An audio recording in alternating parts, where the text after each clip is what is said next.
देखो, बेसिकली आज की क्लास में हम प्रोटोकॉल्स के बारे में पढ़ेंगे। जो कल आपको बताया था कि एक टीसीपी हमारे पास होता है, जैसे टीसीपी आईपी हमारे पास एक मॉडल भी है। तो जितने भी प्रोटोकॉल हमारे पास यहाँ पे काम करेंगे, वो टीसीपी से के अंडर जो जो प्रोटोकॉल आते हैं उनके बारे में हम यहाँ पे डिस्कस करेंगे पहले। ठीक है। तो ये हमारे पास मेन मॉडल है टीसीपी आईपी मॉडल। उस मॉडल के अंदर जितने भी हमारे पास प्रोटोकॉल हैं उनको हमें देखना है। और प्रोटोकॉल की अगर हम बात करें, प्रोटोकॉल क्या होता है, तो प्रोटोकॉल बेसिकली कोई रूल रेगुलेशन, ठीक है, वो होते हैं। किसी भी चीज को किस तरीके से यूज करना, कैसे फॉलो करना, उसके कुछ रूल्स बने हुए हैं। जैसे हम इंटरनेट चलाते हैं तो इंटरनेट किस तरीके से आपको यूज करना, उसके कुछ रूल रेगुलेशन बने हुए हैं। ठीक है भाई। जैसे आप देखते हैं किसी मोबाइल में आप सिम डालते हैं, तो सिम कोई सी भी कंपनी का लो, किसी भी मोबाइल में सेट हो जाता है। उतना ही बड़ा सिम होता है, उसी हिसाब से स्लॉट होते हैं कि माइक्रो सिम बना रहे हो आप, ठीक है, या मिनी टाइप का सिम बना रहे हो या नॉर्मल सिम बना रहे हो। तो अलग अलग टाइप दिए हुए हैं, उन्हीं के टाइप के स्लॉट बने होते हैं। ठीक है। प्रोटोकॉल जैसे देश का प्रोटोकॉल, देश का संविधान होता है, उसके अकॉर्डिंग देश चलता है। तो हर चीज का एक रूल होता है। कहीं भी किसी भी ऑर्गेनाइजेशन में काम करते हो, फैमिली में भी, हर जगह क्या होते हैं, कुछ रूल रेगुलेशन बने होते हैं। समाज के अंदर भी कुछ रूल रेगुलेशन होते हैं। तो ऐसे इंटरनेट जब यूज कर रहे हैं और ये पब्लिक के पास जा रहा, तो पब्लिक अपनी तरीके से यूज ना करे, क्योंकि ये पब्लिकली हो रहा, सब अपनी तरीके से इस पे काम कर सकते हैं। तो उनके लिए भी कुछ बाउंडेशन बनाई गई है कि ये किस तरीके से काम करेगा। इसकी जो सर्विसेज होंगी, वो सर्विसेज जब बनाई जाएंगी तो वो किस तरीके से काम करेंगी। ठीक है। जो ऑर्गेनाइजेशन सर्विसेज का काम कर रही हैं, तो उनके लिए भी कुछ पर्टिकुलर रूल बने हैं। तो उन सारे रूल के कलेक्शन को, यानी ये समझ लो इंटरनेट की एक तरह से संविधान हो गया, एक डायरेक्टरी होगी, उसको हमने क्या बोला, उसको हम प्रोटोकॉल बोल रहे हैं। तो प्रोटोकॉल को अगर सिंगल एक स्टेटमेंट में डिफाइन करें तो हम बोलते हैं कि protocol is a set of rules. ठीक है। तो प्रोटोकॉल क्या होता है, सेट ऑफ रूल्स होता है जो ये डिटरमाइन करते हैं कि किस तरीके से डेटा ट्रांसमिट करा जाएगा डिफरेंट डिवाइसेस के बीच में, या इंटरनेट पे लैन वैन मैन, ठीक है, इनके अंदर किस तरीके से डेटा ट्रेवल करेगा। तो वो सब प्रोटोकॉल के थ्रू डिफाइन करे जाते हैं। अब प्रोटोकॉल हर लेयर वाइज डिफाइन किए गए हैं। जैसे टीसीपी आईपी एक प्रैक्टिकल मॉडल है हमारे पास, और अगर इसको डिटेल में हमें समझना थ्योरेटिकल अप्रोच में, तो हम ओएसआई मॉडल का यूज करते हैं। तो ओएसआई मॉडल में हमारे पास 7 लेयर हैं। तो उन 7 लेयर के अकॉर्डिंग अगर हम समझेंगे तो हमें और डिटेल में थ्योरेटिकली, क्योंकि हम चीजें पढ़ रहे हैं, तो हम इजीली समझ पाएंगे। तो पहली लेयर जैसे हमारे पास एप्लीकेशन लेयर होती है। तो एप्लीकेशन लेयर पे कुछ प्रोटोकॉल्स होते हैं। कौन कौन से प्रोटोकॉल एप्लीकेशन लेयर पे काम करते हैं, उनके बारे में सबसे पहले हमें समझना है। ठीक है। तो उनमें सबसे मेन प्रोटोकॉल है हमारे पास H T T P protocol. ये एच टी टी पी जो है, जब भी आप कोई वेबसाइट ओपन करते हैं, ब्राउजर पे कुछ भी चीज ब्राउज करते हैं, तो आपको एक एच टी टी पी दिखाई देता है। आजकल एच टी टी पी की जगह एच टी टी पी ऐसा आ गया है, ठीक है, उसका सिक्योर जो रूप है वो हम यूज कर रहे हैं। पहले हम normally H T T P use करते थे। एच टी टी पी की फुल फॉर्म होती है हमारे पास हाइपर टेक्स्ट ट्रांसफर प्रोटोकॉल। आपको इन प्रोटोकॉल से रिलेटेड कुछ चीजें ध्यान रखनी है। जैसे प्रोटोकॉल की फुल फॉर्म क्या होती है, प्रोटोकॉल कौन सी लेयर पे काम करता है, और उसका पोर्ट नंबर क्या होता है, और उसके बारे में एक दो लाइन। तो ये तीन चार चीजें होती हैं, इनसे रिलेटेड ही प्रोटोकॉल से क्वेश्चन आते हैं। एक तो आपको पहली चीज समझनी है, इनकी फुल फॉर्म क्या होती है। दूसरी, हमारे पास कौन सी लेयर का है। तीसरी चीज, हमारे पास उसका पोर्ट नंबर क्या है। और फोर्थ, हमारे पास जो होता है कि उसके बारे में शॉर्ट डिस्क्रिप्शन आपको पता होना चाहिए। ठीक है। तो ये चार चीजें हमें यहाँ पे हर प्रोटोकॉल के बारे में समझनी है।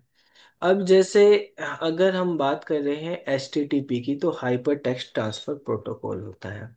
ये प्रोटोकॉल बेसिकली जैसे अभी आपको बताया कि जब आप ब्राउज़र ऑन करते हैं तो ब्राउज़र पे एड्रेस बार जो होता है उसी में ही अगर आप किसी भी वेबसाइट का या किसी वेब पेज का लिंक आप देखोगे तो उसमें HTTP या HTTPS लिखा होता है।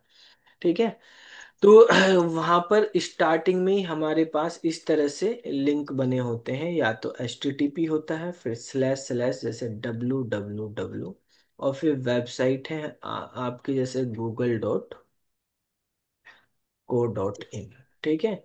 और स्लैश आगे भी कुछ वेब पेज का पाथ होता है, फिर क्वेश्चन मार्क भी आता है। अगर कोई फॉर्म वगैरह फिल हो रहा है तो उसमें यहाँ पे एक्स्ट्रा पैरामीटर भी हमारे पास होते हैं। तो ये जो स्टार्टिंग वाला पार्ट है ये प्रोटोकॉल है। ये प्रोटोकॉल ही हमारे पास क्या करता है, एक जगह से दूसरी जगह तक डेटा भेजता है।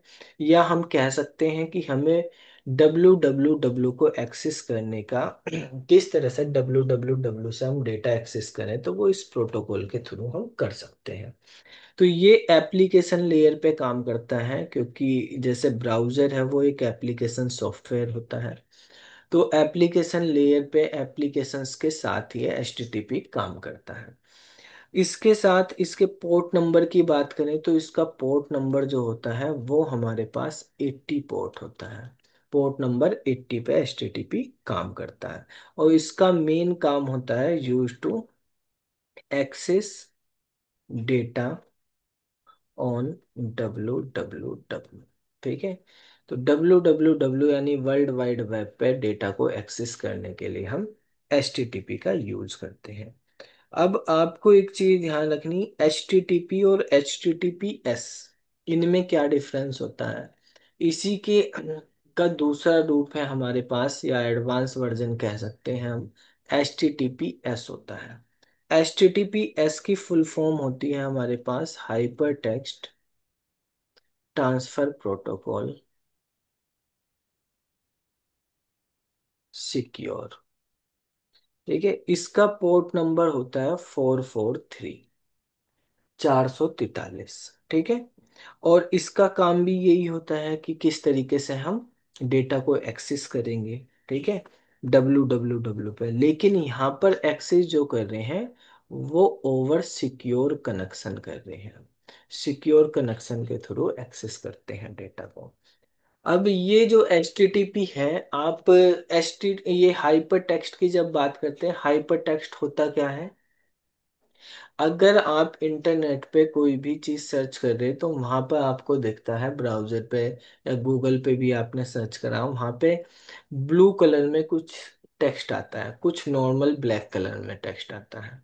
तो जो ब्लू कलर का टेक्स्ट होता है उसके ऊपर अगर माउस ले जाते हैं तो एक हैंड का साइन बन जाता है। ठीक है। और हैंड के साइन पे उस पे क्लिक करने पे अंडरलाइन भी आ जाती है, हैंड भी, और एक लिंक खुलता है। उस पे अगर क्लिक करेंगे तो वो लिंक हमारे पास ओपन होगा। जैसे अगर हम यहाँ पे बात करते हैं, कोई भी आप वेबसाइट अगर ओपन करते हैं, जैसे हम यहाँ पे गूगल पे जाते हैं और मैं एक सर्च करता हूँ, मान लिया कंप्यूटर सर्च करता हूँ यहाँ पे। ठीक है। तो हमने कंप्यूटर सर्च करा, तो ये देखो यहाँ पे कुछ लिंक आएंगे हमारे पास ये। ठीक है। जैसे विकिपीडिया का ही लिंक आ रहा है कंप्यूटर लिखा हुआ, तो इस लिंक पे आप देख सकते हैं ये ब्लू कलर वाला जो लिंक है, इस पे अगर आप क्लिक करेंगे तो कोई दूसरी चीज, अब जैसे मैं यहाँ पे माउस लेके जाऊंगा तो आपको इधर कॉर्नर पे देखने स्टार्ट बटन के साइड में, तो यहाँ पे एक लिंक शो होगा। जैसे हम यहाँ पे ले रहे तो आप देख रहे हैं नीचे एक https://en.wikipedia.org/wiki/computer लिखा हुआ है।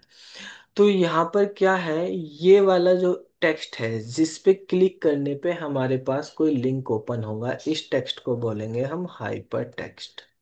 और जो हमारे पास यहाँ पे ये लिंक आ रहा है, ठीक है, इस पे ऊपर क्लिक करने पे हमारे पास लिंक आ रहा था, या माउस ले जाने पे भी, तो वो कहलाता है हमारे पास हाइपर लिंक। ठीक है। तो हाइपर टेक्स्ट पे क्लिक करने पे हम इस हाइपर लिंक पे फॉरवर्ड हो जाते हैं।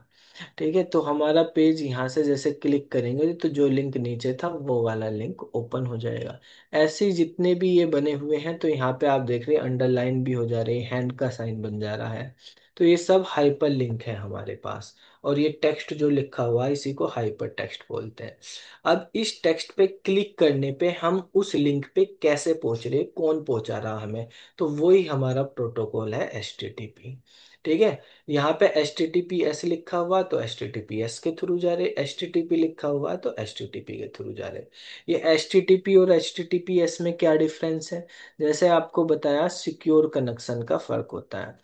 कुछ वेबसाइट जो हैं वो सिक्योर कनेक्शन पे चलती हैं। सिक्योर कनेक्शन का मतलब है उनकी साइट पे एक SSL सर्टिफिकेट होता है इंस्टॉल। वो SSL सर्टिफिकेट क्या करता है कि वहां पर आप जो भी चीजें सर्च करोगे वो इनक्रिप्टेड फॉर्म में होंगी। जिन साइटों पे ऐसा नहीं होता तो वहां पे ऐसा नहीं होगा कि इनक्रिप्टेड फॉर्म में चल रही हैं। तो SSL सर्टिफिकेट होता है। ट्रांसपोर्ट लेयर सिक्योरिटी भी आती है आजकल। पहले सॉकेट लेयर सिक्योरिटी पे काम चलता था, अब ट्रांसपोर्ट लेयर की सिक्योरिटी भी आती है, TLS भी हम यूज करते हैं। ठीक है। तो वो आपको अलग से यूज करने पड़ते हैं। जैसे आप अगर कोई वेबसाइट होस्ट करते हैं तो होस्ट करने पे फॉर एग्जांपल अगर मैं यहाँ पे GoDaddy को ओपन करता हूँ। ठीक है। GoDaddy के का नाम आपने सुना होगा। ठीक है। ये धोनी इसका ऐड भी करता रहता है। वैसे है तो विदेशी है। ठीक है। तो यहाँ पे अगर आप देखेंगे तो ये GoDaddy जो है होस्टिंग की, डोमेन की, इनकी सर्विस प्रोवाइड करवाती है। तो यहाँ पर आपको डोमेन लेने तो डोमेन से रिलेटेड चीजें आपको मिलेंगी। ठीक है। आपको वेबसाइट से रिलेटेड चीजें करनी, वेबसाइट बिल्डर या और भी ऑप्शन है, ये होस्टिंग से रिलेटेड है आपके पास। वेब होस्टिंग VPS है। और ऐसे ही यहाँ पे अगर आप सिक्योरिटी देखेंगे तो सिक्योरिटी में आपको SSL सर्टिफिकेट भी मिल जाएगा यहाँ पे। तो SSL सर्टिफिकेट जो होता है, ये जब सर्टिफिकेट आपकी साइट पे जाता है, ठीक है, तभी आपकी साइट पे HTTPS आएगा। अदरवाइज HTTPS नहीं आएगा। इसमें भी जो सिक्योरिटी होती है वो अलग अलग लेवल पे होती है। जैसे यहाँ पे आप देख रहे हैं इन्होंने 4 लेवल के सिक्योरिटी सर्टिफिकेट दे रहे हैं। ये क्या क्या है, पहला तो है हमारे पास डोमेन लेवल पे, एक सिंगल डोमेन के लिए है। DVSSL है हमारे पास, ये बेसिक SSL सर्टिफिकेट है। ठीक है।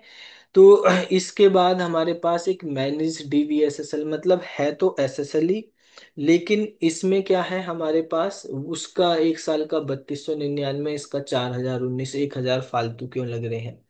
ठीक है।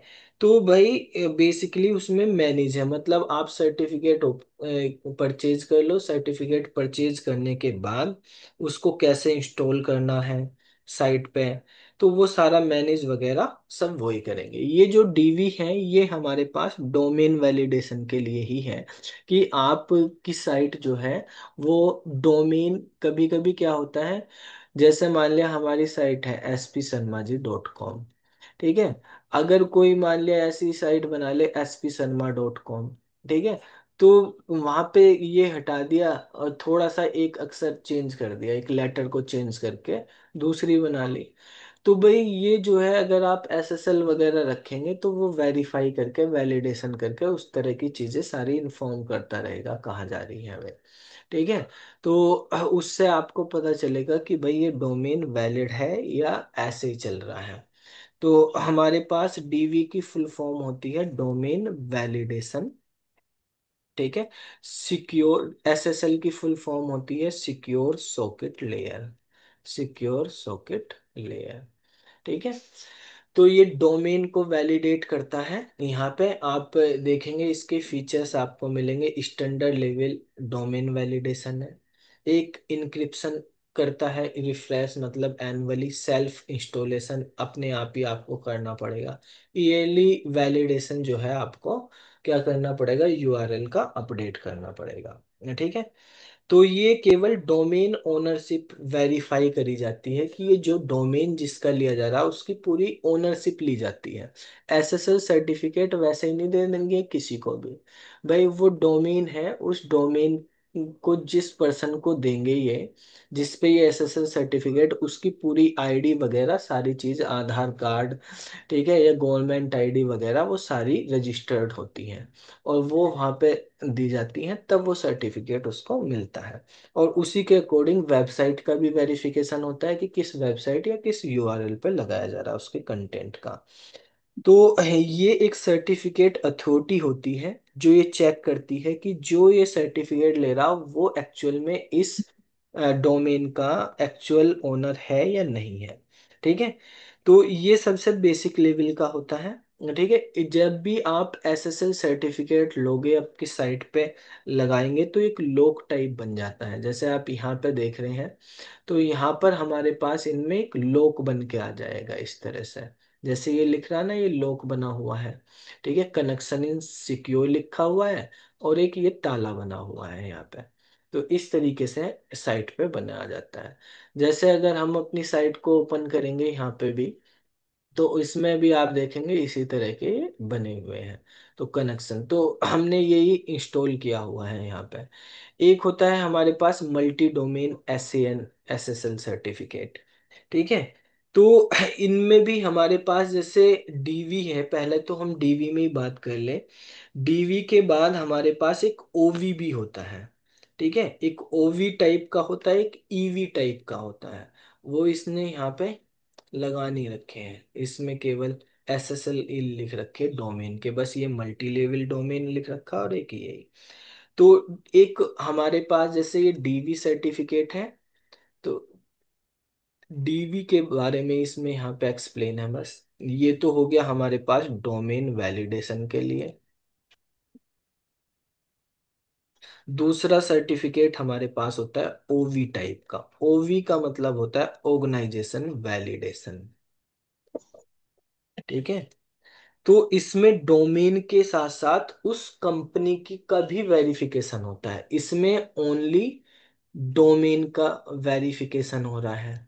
ठीक है, मतलब डोमेन हो गया, आपकी वेबसाइट होगी, आप उस वेबसाइट या उस डोमेन के एक्चुअल ओनर हैं या नहीं, ये वेरीफाई करके मिल जाएगा। इसमें फिर आपकी ऑर्गेनाइजेशन का भी पूरा बैकग्राउंड, उसके बिजनेस डॉक्यूमेंट, गवर्नमेंट रिकॉर्ड, सारी चीजें वेरीफाई करी जाती हैं।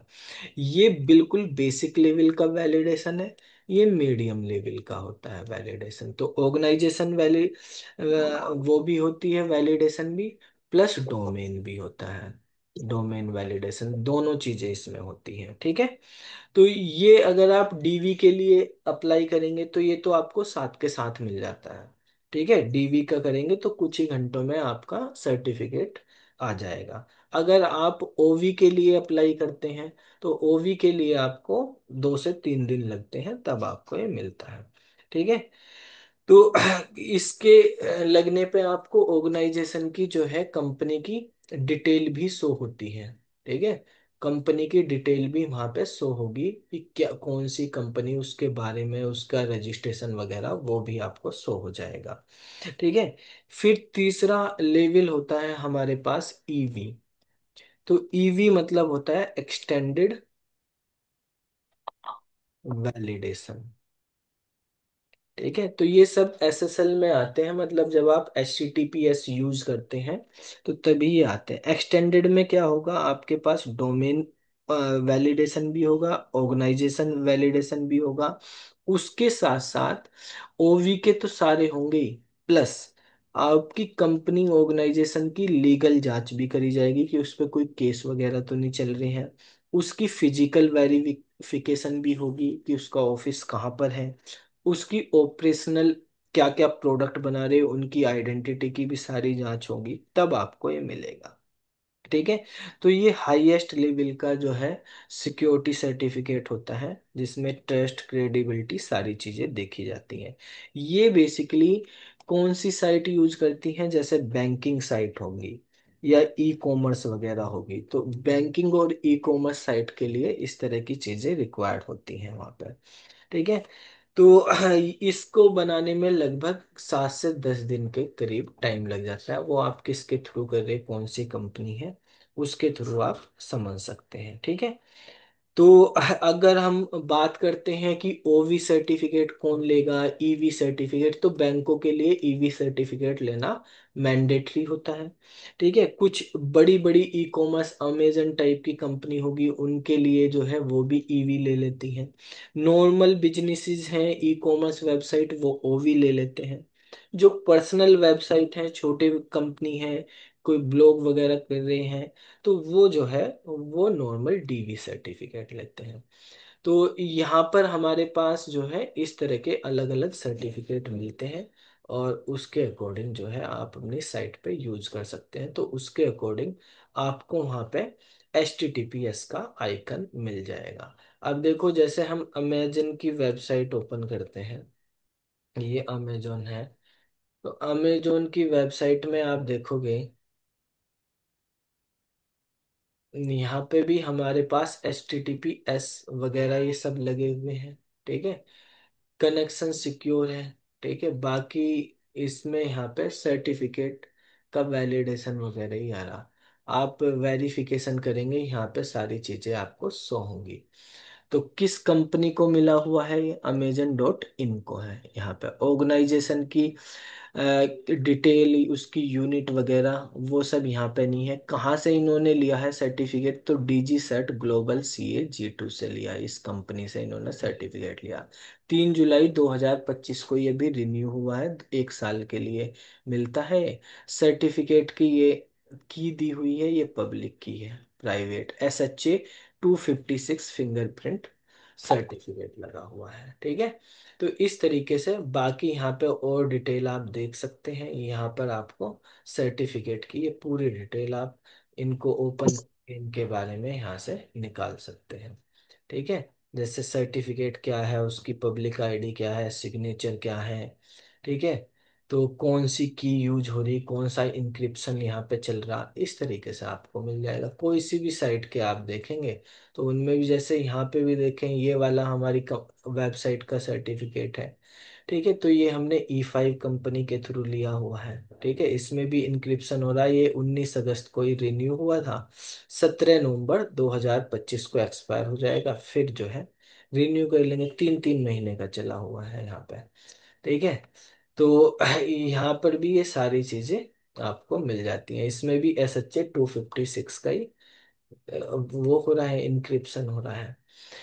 तो सेम इंक्रिप्शन वाला सर्टिफिकेट यहाँ पे भी लगा हुआ है। तो ये हमारे पास जो है, आप जो वो है SSL सर्टिफिकेट, ये आप यूज कर सकते हैं इस तरह से। इनसे रिलेटेड क्वेश्चंस हमारे पास बनते हैं। ठीक है, ये कितने टाइप के होते हैं, किस तरीके से यूज करे जाते हैं, अब आगे समझते हैं।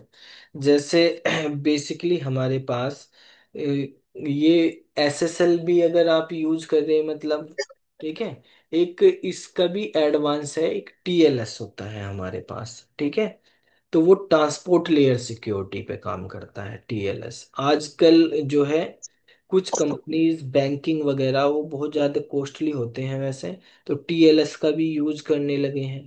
ठीक है, उसका भी वो ट्रांसपोर्ट लेयर पे काम करेगा, लेकिन एप्लीकेशन लेयर पे आपको जो देखना है, तो एप्लीकेशन लेयर पे यही वाले सर्टिफिकेट हमारे पास काम करते हैं। या तो एच प्रोटोकॉल हैं, जैसे हमारे पास HTTP होता है, और HTTPS के थ्रू हम यूज करते हैं।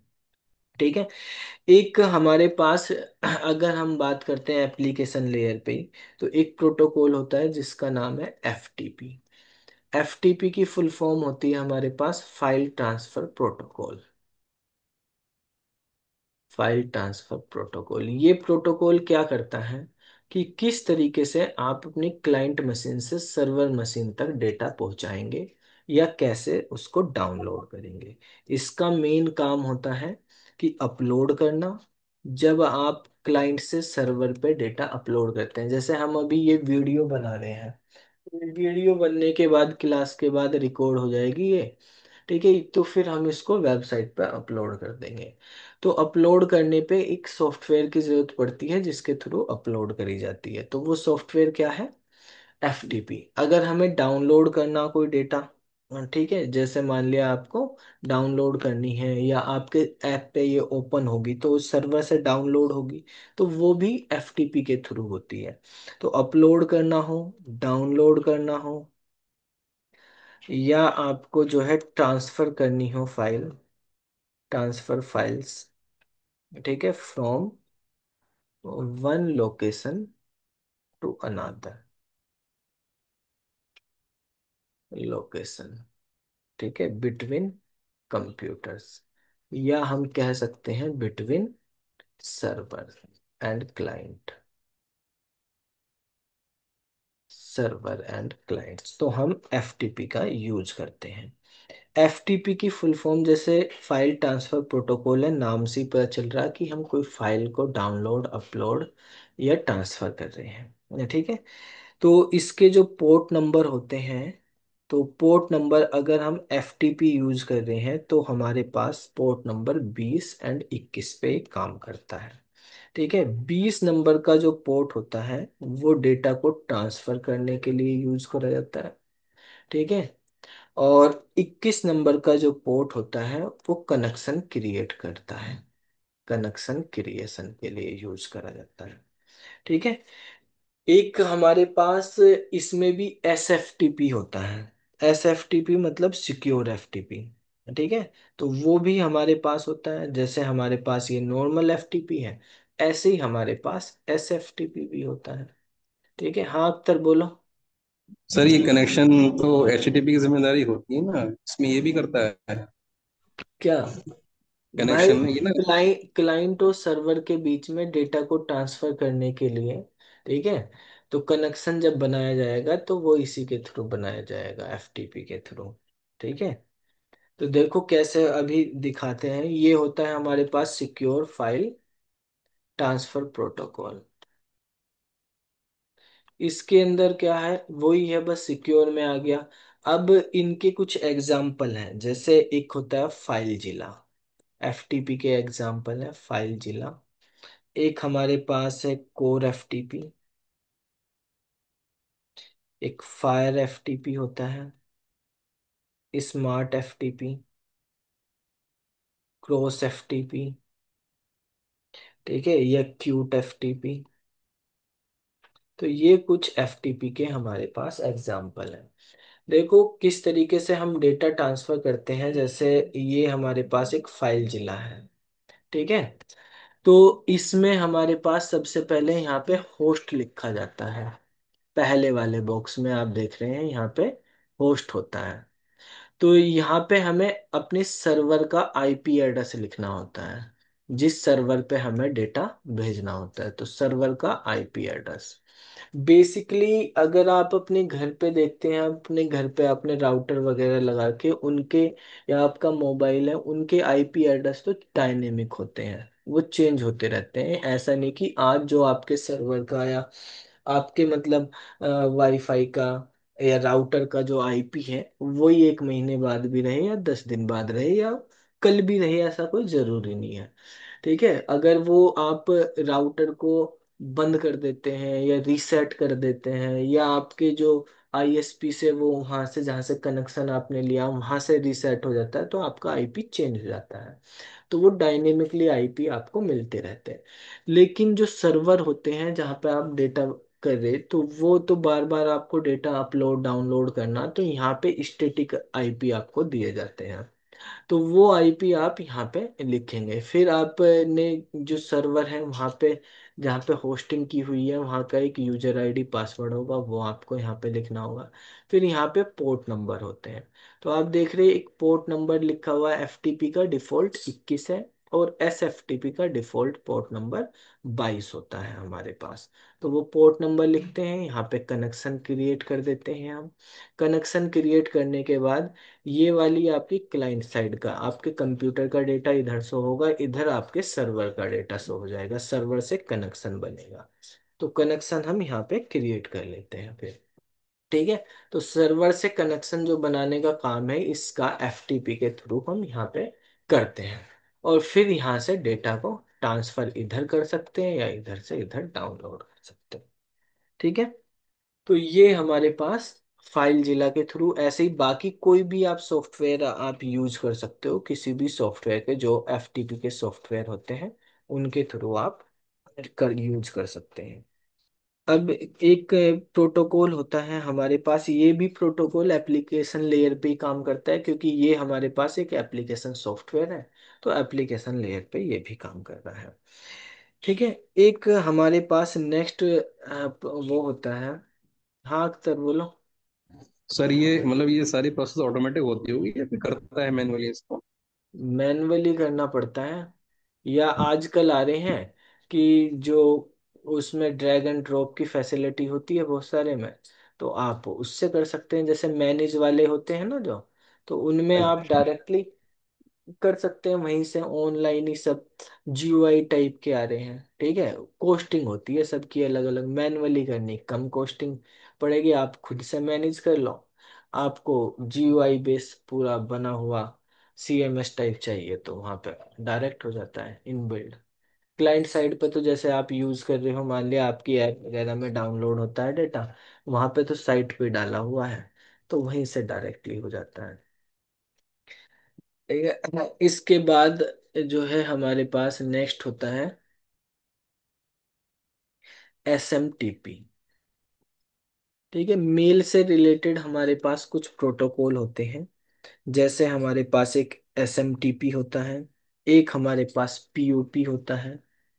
ठीक है। एक हमारे पास आई मैप होता है। तो ये जो हमारे पास प्रोटोकॉल है, ये मेल से रिलेटेड है, अगर आपको मेल रिसीव करना या मेल सेंड करना तो हम इनका यूज करते हैं।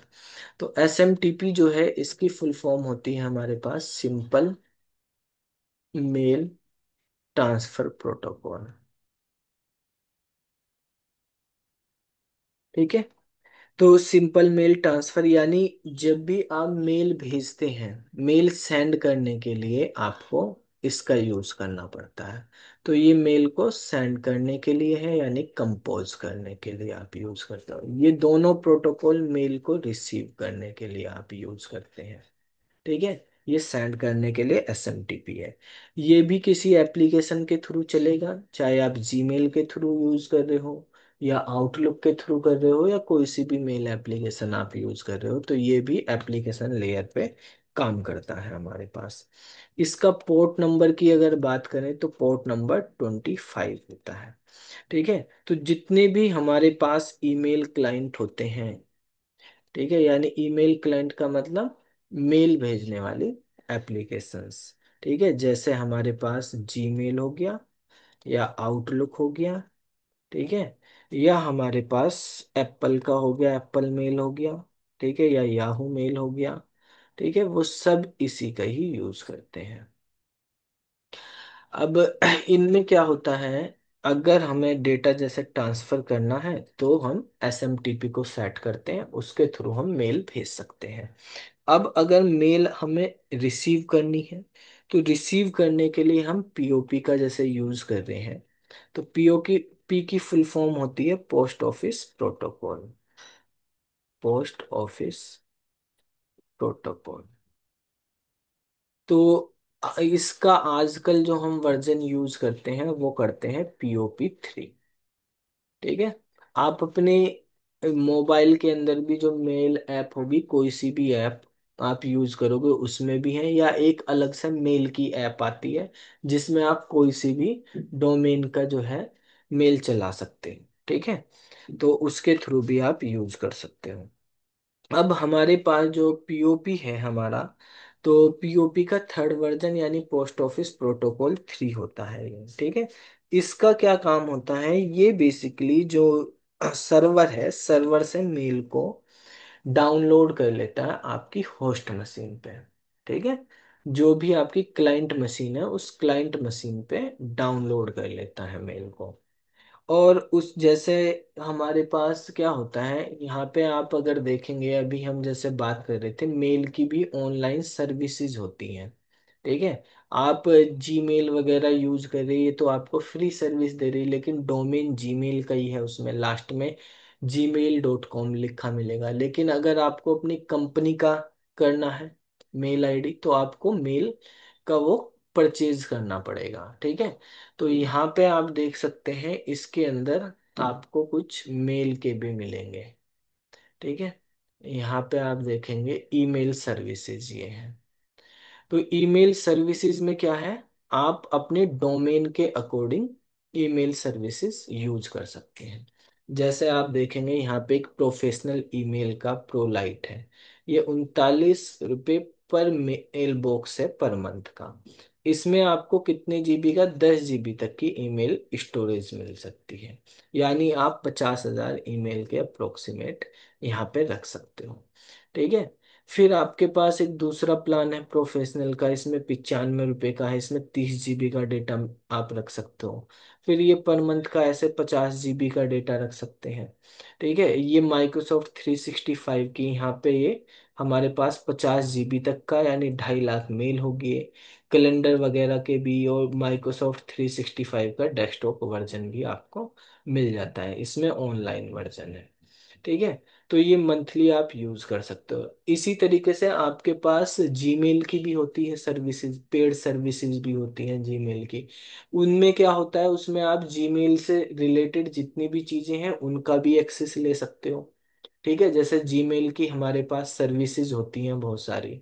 आप देखते हैं गूगल की सर्विसेज हैं। अगर आप जीमेल से परचेज करोगे तो ये सारी सर्विसेज जो गूगल की हैं, जैसे ये तो मेल की सर्विसेज ही होगी, मैप हो गया, यूट्यूब हो गया, और गूगल मीट हो गया, चैट बॉक्स, कॉन्टैक्ट, ड्राइव वगैरह, ये सारी कैलेंडर, फोटो वगैरह, ये सब सर्विसेज ले सकते हैं।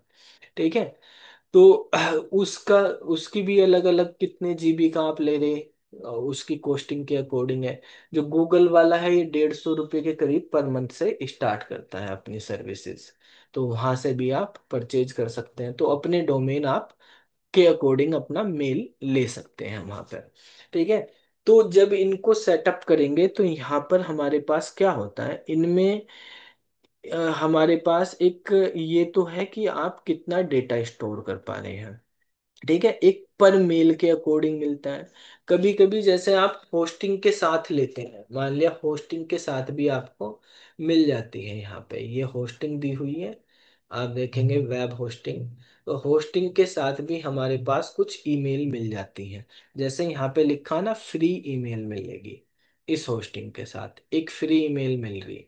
तो लेकिन फ्री ईमेल मिल कितनी रही है, ठीक है, उसमें ये आपको देंगे करीब 10-20 MB का स्टोरेज देंगे। तो 10-20 MB तो 2-4 मेल में ही खत्म हो जाएगी। ठीक है। चलो थोड़ा बड़ा प्लान ले लेंगे तो ज्यादा से ज्यादा आपको दे देंगे ये 400, 500, 1000 MB तक का। ठीक है। तो उतना 1 जीबी का भी दे दिया तो 1 जीबी में भी क्या हो रहा, मेल आपकी भर जाएगी। ठीक है। तो ऐसे केस में हमारे पास क्या है कि आपने बंदा चलो ये सोचा कि मुझको एक ही ईमेल आईडी बनानी। अब कंपनी वाले तो एक ईमेल आईडी तो काम करेंगे नहीं, अगर क्लाइंट है वो, मान लिया उनके इम्प्लॉई हैं किसी कंपनी में, 50 इम्प्लॉय काम कर रहे हैं, तो 50 ईमेल आईडी बनानी पड़ेंगे उनको। ठीक है। तो 50 ईमेल आईडी की कॉस्टिंग जाएगी, तो वो क्या करेंगे भाई, ऐसे अगर जैसे हमने ईमेल प्लान देख लिया अलग से, ईमेल प्लान मान लिया किसी कंपनी में 100 इम्प्लॉय हैं फॉर एग्जांपल, और ईमेल प्लान जो पर है एक बंदे का 250 रुपये पर मंथ पड़ रहा है, मान लिया 10 जीबी का भी उन्होंने ले लिया। ठीक है। तो 250 रुपये पर मंथ पड़ रहा, तो उसका कितना खर्चा हो रहा है, मेल मेल में ही उसका 25,000 रुपये महीने का खर्चा हो रहा है। तो वो क्या कर रहा है, वो 10 जीबी ना लेके हर मेल पे 1-1 जीबी का ले लेता है। तो 1-1 जीबी का मान लिया ये 250 का पड़ रहा, वो फॉर एग्जाम्पल उसको 50 रुपये का ही पड़ रहा, तो उसका 5,000 रुपये महीने का ही खर्चा होगा। ठीक है। तो उसके 20,000 रुपये बच रहे हैं महीने के। तो अब क्या करेगा, 1 जीबी तो भर जाएगा। तो वहां पर वो डायरेक्टली जीमेल या ऑनलाइन सर्विस ना यूज करके कुछ डेस्कटॉप एप्लीकेशन के थ्रू मेल सर्विसेज का यूज करते हैं। उनमें क्या होता है कि जो हमारे पास मेल आएंगे, मेल तो सर्वर पे आएंगे। ठीक है। कहीं से भी आए, लेकिन सर्वर से उस मेल को डाउनलोड कर लेंगे हम। जैसे ही डाउनलोड करा तो वो सर्वर से डिलीट हो कर देंगे। तो डिलीट करने के बाद सर्वर पे स्पेस बचा रहेगा, तो दूसरा मेल भी आपके मेल बॉक्स में आता रहेगा। ठीक है। तो जैसे डाउनलोड कर दिया, फॉर एग्जांपल डेस्कटॉप एप्लीकेशन है आपकी आउटलुक। ठीक है। तो आउटलुक एक ईमेल क्लाइंट होता है, डेस्कटॉप एप्लीकेशन है। तो आपने सारे मेल सर्वर से डाउनलोड कर लिया आउटलुक में। तो सर्वर आपका खाली रहा, और आउटलुक में तो जितना आपके सिस्टम में स्पेस है उतना स्पेस है। ठीक है। तो कितने भी मेल आते रहे, वो तो आपका टीबी का स्पेस बचा हुआ है आपके पास, ठीक है, या जीबी में बहुत मेल स्पेस है, वो आप यूज कर सकते हो। अब यहाँ पर जैसे हम डाउनलोड कर रहे, तो ये पीओपी के थ्रू हो रहा है। पीओपी क्या करता है, ये इस सर्वर से जो है मेल को डाउनलोड कर देता है और सर्वर से डिलीट कर देता है। ठीक है। और जो अगर आपको ऐसा रखना, जैसे भाई मैं चाहता हूँ कि मेरे पास सर्वर पे भी मेल रहे और क्लाइंट पे भी आ जाए, ठीक है, यानी आउटलुक पे भी आ जाए, सर्वर पे भी रहे। ठीक है। या आप ऐसे देखो, जैसे मान लिया आप कोई सेम मेल आईडी अपने मोबाइल में भी चलानी है, अपने लैपटॉप पे भी चलानी है, ठीक है, और अपने ऑफिस के सिस्टम पे भी चलानी है, तीन जगह यूज करनी है। ठीक है। अब तीन जगह आप यूज कर रहे हो, तो उसमें क्या होगा, अगर आप पीओपी का यूज करोगे तो सर्वर से पहले जिसने डाउनलोड कर ली उसके पास डाउनलोड हो गई, आपने मोबाइल में करो या लैपटॉप में या ऑफिस के सिस्टम पे जिस पे भी कर ली वहां पे डाउनलोड होगी, अब सर्वर पे ही नहीं बची तो बाकी जगह मिलेगी नहीं। तो हम क्या करेंगे, हम आई मैप का यूज करेंगे। तो ये जो आई मैप सर्विसेज होती है मेल की, इसमें क्या होता है, सर्वर से मेल डिलीट नहीं होगी। ठीक है। ये हम तभी यूज करेंगे जब हमारे पास सर्वर पे बहुत ज्यादा डेटा हो। ठीक है। तो पर्सनल में जैसे आप जीमेल यूज करते हैं तो 15 जीबी तक का वो आई मैप के थ्रू डाउनलोड करता है मेल को। ठीक है। अगर आप पीओपी लगा देंगे तो वहां से डिलीट होने लगेगी, आपका मेल बॉक्स फ्री रहता रहेगा। ठीक है। तो आपका स्पेस भी बचता रहेगा। अब आई मैप के थ्रू, आई मैप की फुल फॉर्म होती है internet message access protocol. Access protocol, internet से मैसेज एक्सेस करने, तो यहाँ पर हमारे पास सर्वर पे भी रहेगी मेल, और आप मल्टीपल डिवाइस पे डाउनलोड भी कर सकते हैं। इसमें जो है आपकी मेल ओपन करते ही सिंक्रोनाइज होती रहती है, रियल टाइम सिंक्रोनाइज होती रहती है, किसी भी डिवाइस पे, आप पीसी पे चलाओ, मोबाइल पे चलाओ, टैबलेट पे चलाओ, एक ही मेल को कहीं पे भी आप यूज कर सकते हो। ठीक है। तो यहाँ पे जो है, इसको चलाने के लिए जब भी आपको मेल ओपन करनी है आई मैप के थ्रू, तो आपका इंटरनेट कनेक्शन होना जरूरी है। ठीक है। यहाँ पे क्या है, आपने क्लाइंट पे डाउनलोड कर ली तो बिना इंटरनेट के भी आप यूज कर लेंगे।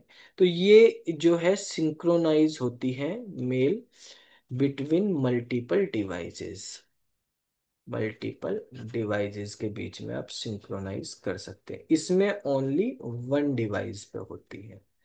ठीक है। तो इसमें आपको इंटरनेट कनेक्शन की तभी जरूरत पड़ती है। ठीक है। इंटरनेट कनेक्शन की तभी जरूरत पड़ेगी जब आपको डाउनलोड करनी हो या कोई मेल सेंड करनी हो, तभी आपको जरूरत पड़ेगी। वैसे मेल आपने एक बार डाउनलोड करके आप रीड कर रहे, देख रहे, तो कोई फर्क नहीं पड़ेगा। ठीक है। तो ये हमारे पास जो है वो मेल के दो, डाउनलोड करने के लिए दो तरीके हैं, पीओपी के थ्रू कर सकते हैं, ठीक है, और हम आई मैप के थ्रू कर सकते हैं इनको, मेल को। ठीक है। अब जैसे हम यहाँ पे बात कर रहे हैं कि भाई हम जीमेल पे बाय डिफॉल्ट ये यूज करते हैं, ठीक है, तो अगर आपको चेंज करना तो आप चेंज भी कर सकते हैं। ठीक है। सभी आउटलुक आप यूज कर लो, ठीक है, जो भी आपके पास माइक्रोसॉफ्ट का है। तो ये क्लाइंट होते हैं, यहाँ पे आप जब जाएंगे तो सबसे पहले ही आप अपना नाम लिख दो, ईमेल एड्रेस, पासवर्ड, और नेट से कनेक्ट होंगे तो ये सर्वर से कनेक्ट करके आपके सारे मेल सिस्टम पे डाउनलोड कर देंगे। ठीक है। और अगर इसमें ऑप्शन आएगा जब आप कनेक्शन बनाओगे कि आपको पीओपी से करने हैं या आईमैप से करने हैं, तो अगर जीमेल वगैरह के या जो आपको सर्वर पे रखने हैं तो आई मैप सेलेक्ट कर लो, तो वहां भी रहेंगे, सिस्टम पे भी आ जाएंगे आपके पास। ठीक है। तो इस तरीके से हमारे पास काम करते हैं। जो हमने प्रोट आई वो पोर्ट नंबर की बात करी, तो हमारे पास SMTP है, उसका पोर्ट नंबर 25 होता है। जो हमारे पास POP3 है उसका पोर्ट नंबर 110 होता है। जो हमारे पास आई मैप है, आई मैप का पोर्ट नंबर जो है हमारे पास वो 143 होता है। इससे पहले हमने एच टी टी पी पढ़ा था, एच टी टी पी का पोर्ट नंबर हमारे पास 80 होता है। और H T T P S जो है उसका पोर्ट नंबर हमारे पास 443 होता है। ठीक है। तो ये हमारे पास, इसी के साथ हमने एक एफ टी पी की बात करी। एफ टी पी 21 पे चलता है। ठीक है। जो कनेक्शन क्रिएट करता है और जो डेटा ट्रांसफर के लिए 20 पे यूज करते हैं। एस एफ टी पी जो होता है हमारे पास, उसका पोर्ट नंबर 22 होता है। ठीक है। तो इस तरीके से हमारे पास यूज करे जाते हैं ये। अब इसके सर, बाद, हाँ। सर मैं ये पूछ रही थी, ये जैसे ये पोर्ट नंबर है ना, मेरे बहुत टाइम से ये दिमाग में चल रहा है कि ये जो पोर्ट होते हैं जैसे हमारे मदरबोर्ड में फिजिकली हमको दिखते हैं, तो ऐसा भी है कहीं पे ये पोर्ट नंबर, मतलब ये वर्चुअली है या फिजिकल, मतलब हम देख सकते हैं कि ये वाला पोर्ट होता है या पोर्ट नंबर 25 है या? नहीं, अब देखो, एक होते हैं हमारे पास, जैसे आपको H D M I port, USB port वगैरह, ये तो सब दिखते रहते हैं। ठीक है। जी जी जी, हाँ। ये हार्डवेयर के पोर्ट हैं। और जो हमारे पास अच्छा। अभी हम बात कर रहे हैं, ये हमारे पास सॉफ्टवेयर पोर्ट होते हैं। ठीक है। तो ये आपको ऐसे नहीं अच्छा, दिखेंगे, ये एप्लीकेशन पे काम करते हैं।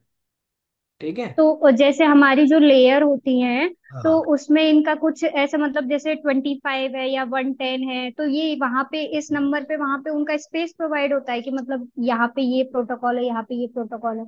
बिल्कुल लेयर के वाइज होता है। जैसे एप्लीकेशन लेयर पे काम कर रहे हैं हम, ये सारे अभी हमने जो पढ़े हुए सब एप्लीकेशन लेयर के जी हमने जी। प्रोटोकॉल पढ़े। तो एप्लीकेशन, जो भी आप एप्लीकेशन यूज कर रहे हो, उनके रूल्स बने हुए हैं ये। ठीक है।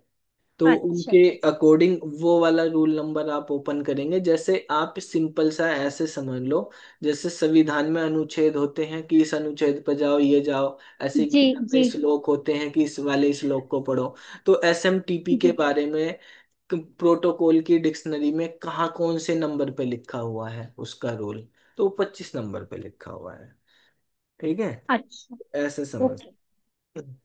ठीक है, अब थैंक यू। हम, इसके बाद हमारे पास कुछ प्रोटोकॉल होते हैं कि जैसे टेलनेट प्रोटोकॉल होता है। ठीक है। टेलनेट के बारे में सुना है, क्या होता है? हाँ, सुना तो था एप्लीकेशन सर, लेयर। अभी लॉगिन के लिए दिमाग में सर। नहीं आ रहा। हाँ। रिमोट लॉगिन के लिए सर। हाँ। तो ये जो टेलनेट है हमारे पास, ये भी एप्लीकेशन लेयर का ही प्रोटोकॉल है। ठीक है। इसका पोर्ट नंबर 23 होता है। ठीक है। ये बेसिकली अगर आपको रिमोटली एक्सेस करना हो किसी भी डिवाइस को, रिमोटली एक्सेस करना हो आपको किसी कंप्यूटर को, कोई डिवाइस है, ठीक है, तो उसके लिए हम टेलनेट का यूज करते हैं। ठीक है। तो जैसे आपके एग्जांपल है, एनीडेक्स होता है एक। ठीक है। एनीडेक्स या टीम वीवर, ये सॉफ्टवेयर है हमारे पास। इनके थ्रू आप क्या कर सकते हो, रिमोट लॉगिन कर सकते हो, किसी दूसरे के सिस्टम को आप ऑनलाइन एक्सेस कर सकते हो। तो ये सब टेलनेट के थ्रू किया जाता है। इसके साथ एक प्रोटोकॉल होता है आगे, V O I P. V O I P की फुल फॉर्म होती है हमारे पास, वॉइस ओवर इंटरनेट प्रोटोकॉल। ठीक है।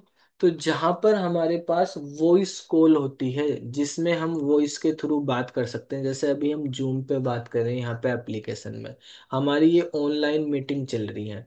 तो यहाँ पर भी कौन सा प्रोटोकॉल यूज कर रहे हैं हम, वीओआईपी का यूज कर रहे हैं। ठीक है। तो जहां पर भी हमारे पास इंटरनेट के थ्रू हम वॉइस कॉल कर रहे हैं, ठीक है, वॉइस सेंड कर रहे हैं, वहां पर हमारे पास वीओआईपी यूज होगा। ठीक है। ये भी किसी एप्लीकेशन के थ्रू ही हो रहा है, तो एप्लीकेशन लेयर पे ही काम करेगा। ठीक है। इसको बेसिकली आईपी टेलीफोनी भी बोलते हैं। ठीक है। मतलब आप जो है टेलीफोन की जगह क्या कर रहे हो, किसी ऐप के थ्रू बात कर रहे हो, चाहे आप व्हाट्सएप से बात कर रहे हो। ठीक है। व्हाट्सएप कॉल है आपके पास, चाहे वो ऑडियो कॉल हो, वीडियो कॉल हो। ठीक है। आप जूम पे कर रहे हो, आप गूगल मीट पे कर रहे हो। ठीक है। तो किसी पे भी आपने किए हुए हैं कोई भी, मतलब आप ब्रॉडबैंड कनेक्शन के थ्रू या इंटरनेट के थ्रू जो भी वॉइस कॉल हो रही है, ठीक है, वो सब वीओआईपी के थ्रू होती है। और इसका पोर्ट नंबर 5060 होता है। इस पोर्ट पे ये प्रोटोकॉल काम करता है। ठीक है। इसके बाद हमारे पास एक प्रोटोकॉल होता है, डेटा लिंक लेयर पे यूज करा जाता है। वैसे आपको इसके बारे में बताया था हमने पीपीपी के बारे में, जब आपको बताया था एंड टू एंड इंक्रिप्शन होते हैं। ठीक है, होस्ट टू होस्ट कम्युनिकेशन होता है। ठीक है, end to end, process to process और पॉइंट टू पॉइंट। ठीक है, डेटा की डिलीवरी करते हैं हम। तो उनमें हमारे पास हमने टर्म यूज करी थी पॉइंट टू पॉइंट। हाँ बेटा, क्या पूछना लवलीन, बोलो। कुछ सर पूछ। ये आपने वीओआईपी का बताया कि वॉइस कॉल या फिर वॉइस का मतलब जितना भी रहता है कॉल, हाँ, वो सारा हम यूज करते हैं। तो जो वॉइस मैसेज है वो इसी में आएगा या फिर वॉइस जैसे मैसेज हम अगर वॉइस मैसेज भी। इंटरनेट के थ्रू अगर हो रहा है कोई भी, ठीक है, जिसमें इंटरनेट इन्वॉल्व है, तो वहां पर हमारे हम्म। पास वीओआईपी होगा। अगर नॉर्मल अच्छा फोन, वॉइस। हाँ नॉर्मल फोन कॉल हो रही, जैसे नोकिया के मोबाइल से आप फोन कॉल कर रहे हैं, वो वहां पे नहीं बात कर रहे हैं हम। ठीक है, इंटरनेट के हम्म। थ्रू जब कॉल करी जा रही है, तो जो भी ऐप इंटरनेट के थ्रू चल रही, कॉल वहां पे एक्सेस करके कॉल कर रहे हैं, वहां पे होगा। जी सर। ये जो ट्रिपल पी है, इसकी फुल फॉर्म होती है पॉइंट टू पॉइंट प्रोटोकॉल। तो हमने एक चीज डिस्कस की थी कि एक सिस्टम में एक ये होस्ट है ए, और एक ये होस्ट है बी। तो ए से बी तक अगर हमें डेटा भेजना होता है, तो बीच में बहुत सारे पॉइंट आते हैं। एक इस स्टेशन से इस स्टेशन तक जाना, तो बीच में बहुत सारे इंटरमीडिएट स्टेशन है हमारे पास में। तो इन इंटरमीडिएट स्टेशंस को ही हम पॉइंट बोलते हैं। जैसे ये P1 है, ये P2 है। ठीक है, ये P3 P4 ऐसे हमारे पास पॉइंट होते हैं। तो इनको हमने पॉइंट के अलावा कुछ और नाम भी बोला था। या तो इनको हम पॉइंट बोलते हैं, या नोड बोलते हैं, या होप बोलते हैं। ठीक है, तो हम point to point, node to node, या होप टू होप डिलीवरी की बात करते हैं जब। तो ये सारी की सारी डिलीवरी किसके थ्रू होती है? डेटा लिंक लेयर के थ्रू होती है। तो ये प्रोटोकॉल भी हमारे पास डेटा लिंक लेयर पे काम करता है, एक पॉइंट से दूसरे पॉइंट तक डेटा भेजने का काम है इसका। ठीक है, यानी एक कंप्यूटर को दूसरे कंप्यूटर से हम कनेक्ट कर रहे हैं। ठीक है, पॉइंट टू पॉइंट कम्युनिकेशन के लिए। तो वहां पे ये यूज करा जाता है। तो जब हम टेलीफोन लाइन के थ्रू भी किसी कंप्यूटर को कनेक्ट करते हैं, दो कंप्यूटर को जो लगातार, एक तरह से आप समझ सकते हैं कि वो एडजेसेंस है हमारे पास, तो वहां पे पॉइंट टू पॉइंट का यूज हो रहा है। ठीक है, तो ये डेटा लिंक लेयर पे हमारे पास काम करेगा, और वो एक पॉइंट से दूसरे पॉइंट पे डेटा ट्रांसफर करना। अब यहाँ पर जो है हमारे पास, जैसे ये सारे प्रोटोकॉल की बात करें, कुछ टीसीपी पे काम कर रहे हैं, कुछ टीसीपी से आगे भी हैं, जैसे वीओआईपी हमारे पास। अगर हम टीसीपी की ही बात करें कि टीसीपी क्या है, हमारे पास टीसीपी की फुल फॉर्म होती है हमारी ट्रांसमिशन कंट्रोल प्रोटोकॉल। ठीक है, और इसमें आईपी होता है, वो इंटरनेट प्रोटोकॉल होता है। ये प्रोटोकॉल ट्रांसपोर्ट लेयर पे काम करता है, ट्रांसपोर्ट लेयर का प्रोटोकॉल है। इसके जो पोर्ट नंबर हैं 0 से लेके 1023 तक है। मतलब जो भी प्रोटोकॉल इस रेंज में आते हैं, वो सब टीसीपी के अंडर काम करते हैं। ठीक है, ये उनका मेन है। ये प्रोटोकॉल हमारे पास एक कनेक्शन ओरिएंटेड प्रोटोकॉल होता है। कनेक्शन ओरिएंटेड का मतलब है इसमें थ्री वे हैंड से करा जाता है। मतलब अगर ए डिवाइस को बी डिवाइस से कनेक्शन बनाना, डेटा ट्रांसफर करना, तो पहले ये इसको रिक्वेस्ट भेजेगी। ठीक है, रिक्वेस्ट के बाद ये एक्नॉलेजमेंट आएगी, यहाँ से रिक्वेस्ट जाएगी, यहाँ से एक्नॉलेजमेंट आएगी। एक्नॉलेजमेंट के बाद कंफर्मेशन हो गया, तब हमारे पास डेटा ट्रांसफर होगा। यहाँ पे फिर हमारे पास डेटा भेजा गया। अब डेटा की डिलीवरी हो गई, उसने रिसीव कर लिया, तो रिसीविंग की भी एक्नॉलेजमेंट हमारे पास आ रही है। ठीक है, तो यहाँ पर हमारे पास कंफर्म हो जाता है कि भाई डेटा सामने वाले के पास पहुंच गया है टीसीपी के थ्रू। एक यूडीपी होता है हमारे पास। यूडीपी भी हमारे पास ट्रांसपोर्ट लेयर पे ही काम करता है। ठीक है, लेकिन वो प्रोटोकॉल जो होता है वो कनेक्शन लेस होता है। ठीक है, कनेक्शन लेस का मतलब वहां पे डेटा पहुंच गया या नहीं पहुंचा इसका मतलब नहीं है। मतलब ए से बी के बीच में हम डेटा भेज रहे हैं, हमने भेज दिया, बस चला गया। जैसे पुराने जमाने में पोस्ट ऑफिस हो गया, या नॉर्मल पोस्ट ऑफिस से डिलीवरी, वो कोई भी आप पार्सल भेजते हैं, तो बस आपने बुक कर दिया, उनको दे दिया, वहां से कोई कुछ नहीं पता चल रहा, ना आपके पास मैसेज आ रहा ना कुछ आ रहा, ये डेटा सामने वाले के पास पार्सल मिला या नहीं। अच्छा, अगर आपके पास इस तरह का सिस्टम हो कि आपके जब सामने वाले के पास डिलीवरी हो जाए, जैसे आप करते हैं, मान लिया अमेजन से या कोई ई कॉमर्स वेबसाइट से करते हैं, तो वहां पे क्या होता है कि जब आप बुक करते हैं तब भी आपके पास एक ओटीपी वगैरह हो जाता है, वेरिफिकेशन मैसेज भी आ जाते हैं। जब डिलीवर हो जाता है तो सेंडर के पास, रिसीवर के पास, सबके पास अगर मैसेज जा रहे तो वो कनेक्शन ओरिएंटेड का एग्जाम्पल हो गया हमारे पास। ठीक है, तो यहाँ पर जब भी सर्वर और क्लाइंट के बीच में डेटा ट्रांसफर होगा, तो डेटा ट्रांसफर करने के लिए हमारे पास ये रूल फॉलो करा जाएगा। ट्रांसफर होने के बाद भी एक्नॉलेजमेंट दी जाएगी। ठीक है, एक हमारे पास जैसे आईपी प्रोटोकॉल है। ठीक है, आईपी के बारे में हम डिटेल में आगे पढ़ेंगे, इसका तो बहुत बड़ा चैप्टर ही है पूरा। एक आईपी प्रोटोकॉल जो हम नेटवर्क लेयर पे यूज करते हैं।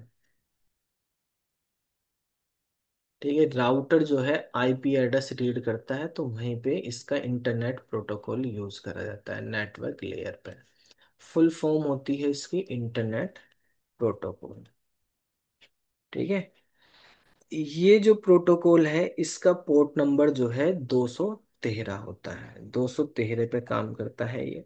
इसका मेन काम है एक डिवाइस से दूसरी डिवाइस पे डेटा को ट्रांसफर करना, होस्ट टू होस्ट डेटा को ट्रांसफर करना, होस्ट टू होस्ट डिलीवरी का काम है इसका। ठीक है, तो इसके थ्रू ही हमारे पास आईपी एड्रेस जनरेट होते हैं, और जो किसी नेटवर्क के अंदर किसी डिवाइस को यूनिकली आइडेंटिफाई करने के लिए काम करते हैं।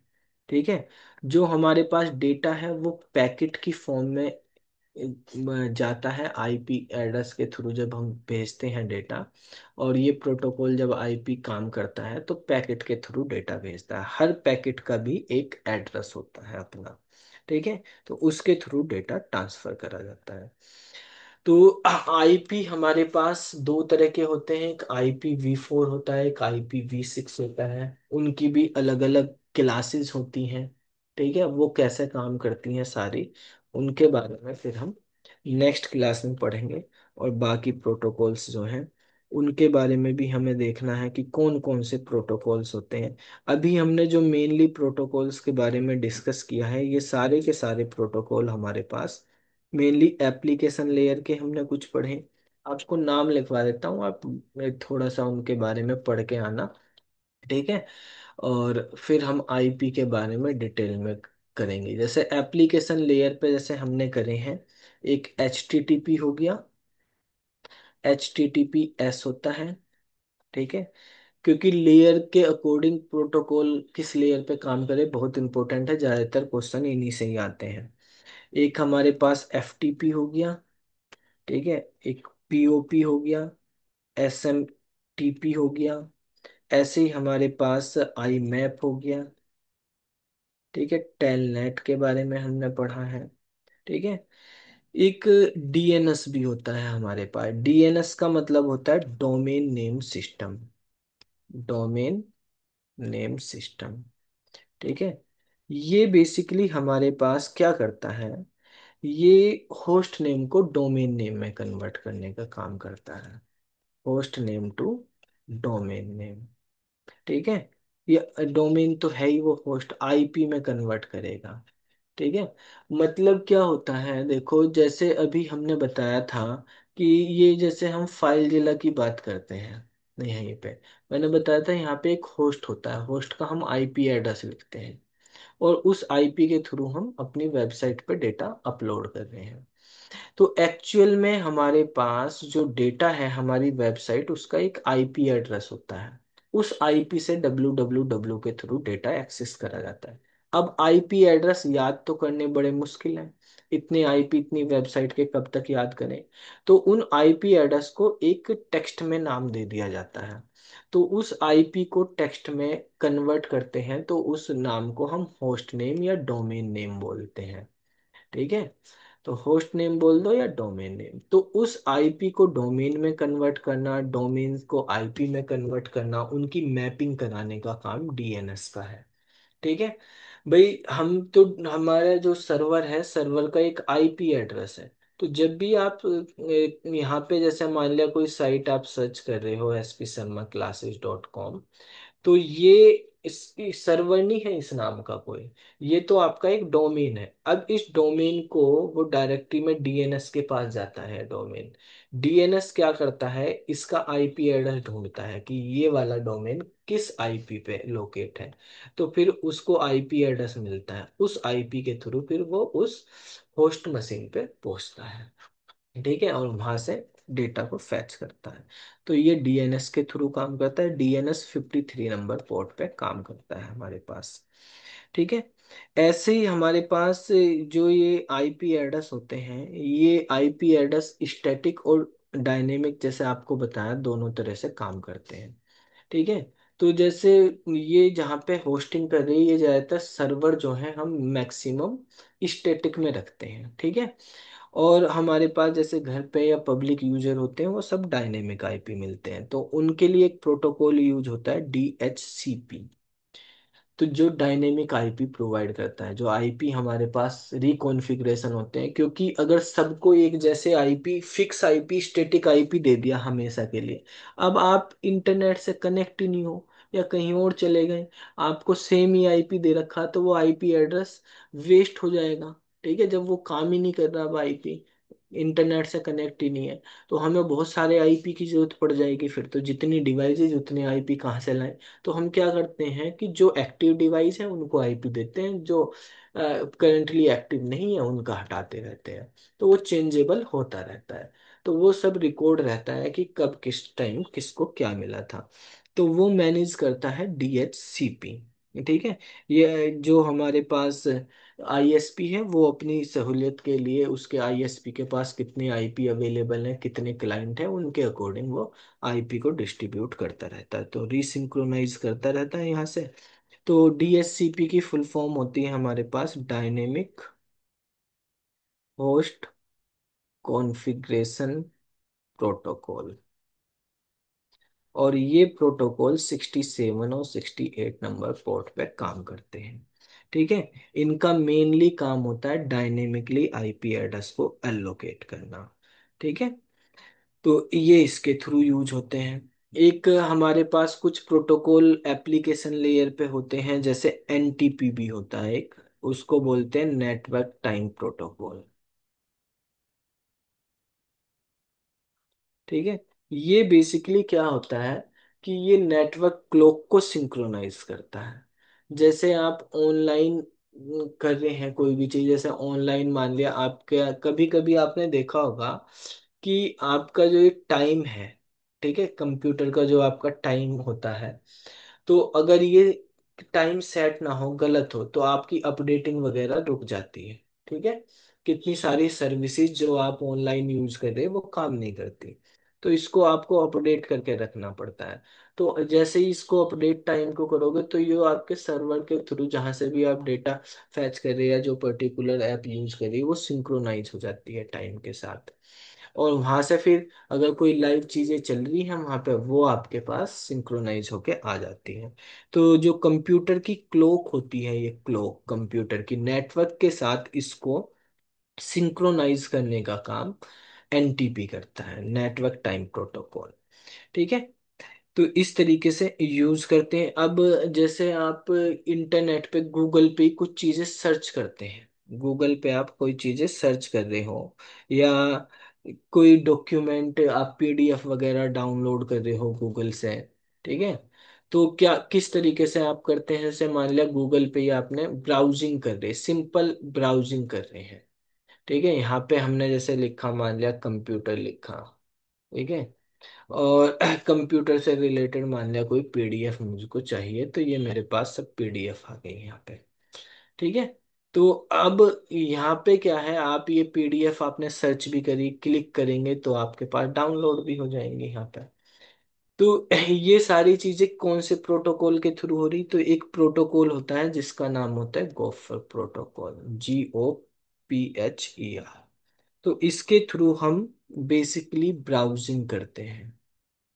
ठीक है, ब्राउजिंग होना, या कोई भी चीज हम कोई डॉक्यूमेंट सर्चिंग कर रहे हैं, सर्चिंग या डाउनलोडिंग डॉक्यूमेंट्स। ठीक है, तो वो इसके थ्रू हम यूज कर सकते हैं।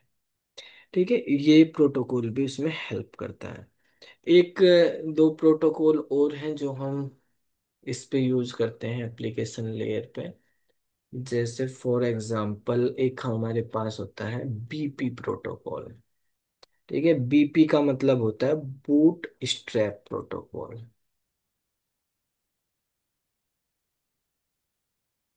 ठीक है, ये वाला प्रोटोकॉल स्टैटिक आईपी के लिए है। जैसे DHCP डायनेमिक आईपी को कॉन्फ़िगरेशन करता है, ये स्टैटिक आईपी को करता है बीपी। एक प्रोटोकॉल होता है हमारा SNMP, ये होता है सिंपल नेटवर्क मैनेजमेंट प्रोटोकॉल। ठीक है, तो ये बेसिकली हमारे पास जब आप क्लाइंट और सर्वर को कनेक्ट करते हो, ठीक है, तो कौन कौन से सर्वर हैं, ठीक है, उन पे क्या इंफॉर्मेशन जारी है, कहाँ से आपने कनेक्ट किया है, तो उनका सारा मैनेजमेंट रखने की का काम जो है इसके पास है। ठीक है, कि कब कनेक्ट हैं, कब होल्ड हुए, अभी जैसे हम यहाँ पे कम्युनिकेट कर रहे हैं, तो कौन कौन कनेक्ट है, कौन किस टाइम क्लास में आया, किस टाइम गया, कितनी देर क्लास ली, बीच में कितनी बार डिस्कनेक्ट हुआ, कनेक्ट हुआ, वो सारा मैनेजमेंट जो है SNMP के थ्रू, SNMP के थ्रू होता है। ठीक है, तो ये कुछ प्रोटोकॉल हमारे पास जो है यूज करे जाते हैं, हम बेसिकली इसमें यूज करते हैं एप्लीकेशन लेयर में। ठीक है, अभी हमने जैसे HTTPS की तो बात करी थी कि उसमें SSL लगता है, लेकिन SSL कहाँ पे काम करता है। ठीक है, SSL और TLS, ये जो प्रोटोकॉल है हमारे पास, ये दोनों के दोनों इन ये भी अलग से प्रोटोकॉल भी होते हैं, SSL और TLS। तो इन ये 443 पे काम करते हैं, इनके पोर्ट नंबर 443 होते हैं इनके भी। ठीक है, तो ये सिक्योर डॉक्यूमेंट भेजने के लिए इनक्रिप्टेड फॉर्म में यूज करे जाते हैं। और ये सब प्रेजेंटेशन लेयर के काम है, क्योंकि इंक्रिप्शन डिक्रिप्शन कहाँ पे होता है, इंक्रिप्शन डिक्रिप्शन होता है आपका प्रेजेंटेशन लेयर पे।